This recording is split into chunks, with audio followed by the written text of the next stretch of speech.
Friday ngayon guys at may bisita ako bukas. Kaya ihahanda ko one day ahead ang aming pagsasaluhan ng lunchtime. Roast chicken ang lulutuin ko. At ngayong umaga nga bago pumasok sa work nilabas ko ng freezer yung manok para matow. Nagtimpla ako ng pang-brine solution at iiwan ko na lang muna para lumamig. At pagka-uwi ko galing ng work ngayong hapon, ay okay na yung manok at hindi na frozen kaya minarinate ko at sinamahan ko na lang ng isang boteng lemon soda at i-refrigerate ko uli ito overnight. Maliit lang ang space sa ref ko kaya nilagay ko na lang ito sa plastic para magkasya at wala din ako malaking container para mapaglagyan. Sabado ng alas 12 ng tanghali ang usapan ng pagdating nila dito sa bahay. Kaya eto, alas 10 ng umaga ay nilabas ko na sa ref yung manok at sinala para matanggal yung brine solution at isi-set aside ko muna para mag-warm ng konti ang temperature ng manok. At habang naka-set aside ang manok ay sisimulan ko namang i-prep ang mga gulay. At nagayat ako ng mga gulay gaya ng patatas, carrots, celery, bawang, sibuyas, bell pepper, laurel, asin, paminta, butter, lemon at olive oil. Lahat po yan ang sangkap para sa aking roast chicken today. At dito, pinapalamanan ko lang ng butter yung loob ng chicken. Binubudburan ko ng asin at paminta yung loob ng chicken. At saka lalagyan naman ng iba pang mga pampalasa at para pang aroma. Gaya ng bawang, sibuyas, laurel, lemon, celery at konting butter. Yan guys, isinisiksik ko lang sa loob ng cavity ng manok yung mga pampalasa ko. At ready na yan para itali. Ito ang naisip kong recipe para madali lang lutuin at no need na maggisa-gisa pa. At magpalambot ng karne. At hindi rin masyadong mangamoy ang bahay ngayon. At mas lalong hindi complicated ang mga sangkap. At halos ang mga pampalasa ay mayroon akong stock dito sa kusina. Basta guys, basta may butter, asin, paminta at olive oil is lifer for me sa kusina. Everything is magiging masarap. At muntik ko na makalimutan, need ko pala muna i-preheat ang oven. And lastly, eto nga, pinapaliguan ko na ng olive oil dyan yung aking mga gulay at saka yung manok. And jaran! Eto na, ready to roast na. Hinihintay ko na lang na tumunog yung alarm ng pagpipreheat ko ng oven and ready to go na siya sa oven. At eto na nga, tumunog na yung alarm ng oven na okay na yung pag-preheat ko. At binalot ko na ng aluminum foil ang chicken para hindi agad masunog dahil maliit lang ang aking oven na gamit. Isinet ko sa 1 oras na roasting sa 200 degrees Celsius. Time check, 10:50 a.m. Habang niro-roast ko ang chicken ay next ko namang i-prepare ang isa pang dish namin for appetizer. Caesar salad ang naisip ko kasi simple lang. Simple lang din pero masarap at maganda kapareha sa roast chicken.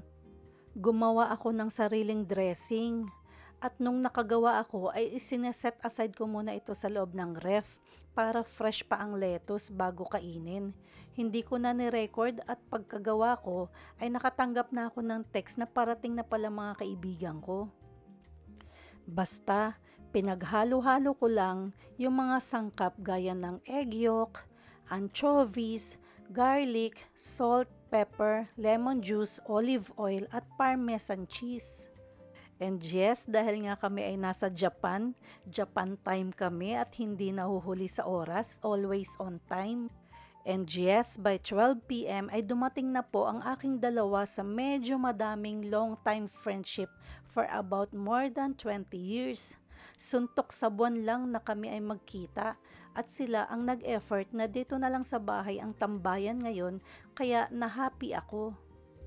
Kaya naman today, I want to treat them simple and really special. At eto na nga, na sinimulan ko na lang lagyan ng garlic butter yung bread at i-toast sa kawali. At ihahanda ko na yung Caesar salad. At syempre, at dahil ang layo pa ng biyahe nila, si Alma na naka-black ay mula pa sa Yokohama at si JC naman ay galing sa Koiwa. Beer muna at chuhay ang refreshment nila. At chika-chika agad while me, masayang i-prep ang appetizer namin which is itong Caesar salad. Sana naman magustuhan nila yung lasa. Ano mga friends, kamusta ang lasa ng Caesar salad natin? Masarap ba? Sana naibigan nyo ha.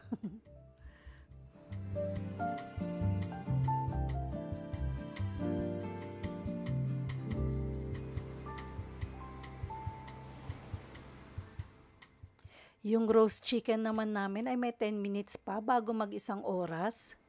Kaya chika-chika lang at salad muna habang hindi pa luto ang chicken. After ng isang oras nga, nilabas ko na yung chicken and syempre, ayaw ko mag-serve ng hilaw para sigurado, check ko ng thermometer ang temperature nito. Need pa ng konti at dapat ay nasa 165 degrees. Kaya binalik ko pa uli ng mas mataas na temperature for another 10 minutes and it's done cooking na. At etong dalawa, buti naman, masayang nag-e-enjoy muna mag-chit-chat. Tawa lang At dahil malapit na nga maluto ang chicken, nilabas ko na ang aming champagne o ang aming champagne. Sabi ko pa, pahiram muna ng cellphone nila para i-video ko ang pag-pop ng pag-open ng champagne na ito. Binidyo ko pa ang pag-open and pop gamit ang cellphone ni Alma at ang aming pagkampay. Pero nung i-check niya ang video, ay hindi ko pala na-press ang record button. Kaya ayun, walang record na nangyari. Syunga talaga ako sa gadget ng iba. Tamang lutang lang guys. Tawa na lang kami at sanay na sila sa akin na medyo may pagkalutang moment talaga ako kadalasan. At ayun na nga, after 10 minutes ay nag-alarm na okay na ang chicken. Kaya pwede ko nang ilabas mula sa oven. Salamat naman sa wakas, makakain na rin namin siya. Eto na siya guys, look at this. Ang laki oh, ang taba. Kasing taba nung nagluluto. At kasing yummy, syempre. Pero guys, kahit na ilabas na yung chicken, hindi pa rin talaga siya pwedeng kainin. Kailangan pa itong maipahinga ng at least 10 minutes to 20 minutes. At habang nga nagre-rest ng 10 minutes yung aming chicken, ay nag-selfie na lang muna kami. Ang ganda ng picture ko pag gamit ang cellphone ng iba. Bulera yung cellphone nila, samantalang yung aking camera hindi nagsisinungaling tuwing magsi-selfie ako. And finally, pwede na kainin ang roast chicken and vegetables. Yay! Siguradong worth the wait guys. Masarap and juicy ito for sure. Tuwang-tuwa si Alma sa mga plato ko. Naalala daw niya lola niya na may mga tinatagong plato para sa bisita at para sa mga may okasyon. Ayan, sige mang, selfie lang mang. Kaway-kaway ka pa din. 20 years ago, hindi pa ka rin nagbago ang aura mo. Kayo ni JC. What's happening to me? What's happened to me? And eto na nga guys, ginayat ko na yung chicken and you see that guys, napaka-juicy diba? At walang lumabas na dugo sa juice ng manok. In fairness, perfect cooking talaga. Pati yung vegetables hindi nasunog at hindi maalat ang gravy. Yummy! And endless lang talaga ang aming chatting uli while eating. Balik tanaw sa nakaraan naming masasaya at hindi masasayang alaala at kung ano-ano na naging buhay namin gayon. Grabe, solid talaga guys. Forever friendship na talaga doon. Cheers! And after that ay nag-dessert lang kami ng chocolate, cake, and coffee at konting Netflix and chill. At hindi na nga namalaya na madilim na pala sa labas at 6:00 na.